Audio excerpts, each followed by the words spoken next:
Abrasion is the abnormal wearing away of tooth structure by an external mechanical source.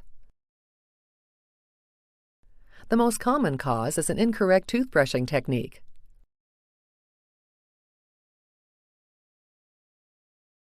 Oral jewelry such as tongue rings and pierced lips, as well as removable dental prostheses, may also lead to enamel wear in teeth. At the gum line where enamel is thinnest, the progression of tooth loss can be quite rapid. Once past the enamel, the constant abrasive force will destroy the underlying dentin and cementum layers. The appearance of tooth abrasion is generally V-shaped along the gum line with a shiny, non-decayed surface. In extreme cases, the depth of wear is so great that the nerve pulp is exposed within the tooth.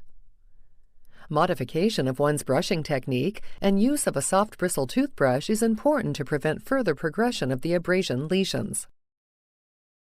Existing lesions can be restored with tooth-colored filling materials. In the case of severe abrasions with pulp exposure, root canal treatments may be required.